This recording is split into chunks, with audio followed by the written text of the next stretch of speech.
काय आहे की KVKच्या माध्यमातून संपूर्ण राज्याला या ठिकाणी मार्गदर्शक अशा काही गोष्टी या ठिकाणी ठेवलेल्या आहेत आणि नाविन्यपूर्ण पुढं भविष्यामध्ये काय येणार आहे, कोणती वनस्पती चालणार आहे, कोणती भाजी चालणार आहे, खेकड्याच्या संदर्भात असेल, जनावरांच्या संदर्भात असेल. त्याच्यानंतर इथं जर पाहिलं तर मॅपिंग जे आपण रोड मॅप म्हणतो किंवा हा जो रोड मॅप आहे तो संपूर्ण महाराष्ट्रासाठीचा आहे. कोणत्या शेतकऱ्याच्या कोणत्या क्षेत्रामध्ये पाणी किती आहे, पाणी कमी पडलं आहे का, जास्ती पडलं आहे का, इथपर्यंतची टेक्नॉलॉजी ही या ठिकाणी आदरणीय राजेंद्र पवार साहेब यांनी आणलेली आहे आणि हिचा संपूर्ण समाजाला खूप मोठ्या प्रमाणामध्ये फायदा होईल.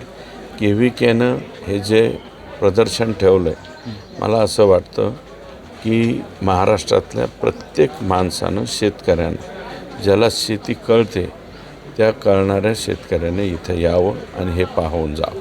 तुम्ही आलेला आहात, काय पाहायला मिळालं तुम्हाला आणि तुम्ही यातनं काय घेऊन तुमच्या मतदारसंघात तुम्ही जाता? मी माझ्या मतदारसंघामध्ये राजूदादांनाच घेऊन जाईल, बाकी काही. एकंदरीत AI टेक्नॉलॉजीचा वापर होतोय आणि या दृष्टीनं पुढं जे आहे ते शेती किती भविष्याची असेल असं तुम्हाला वाटतं? काय आहे की शेतीचं क्षेत्र आपल्या देशामधलं कमी होत चाललं आहे आणि शेतीचं क्षेत्र जिथं कमी होतं आहे तिथं मुरमाड आणि अगदी जिथे कुठेच काही नव्हतं.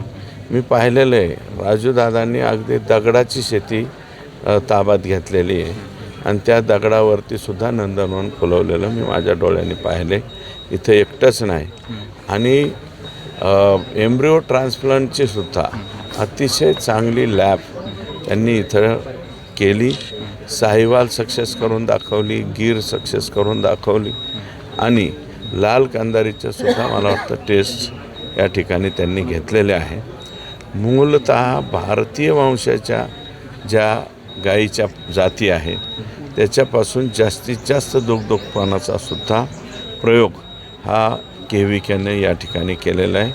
म्हणून KVKचं आणि राजूदादांचं अभिनंदन. शेतकऱ्यांना काय आवाहन करा?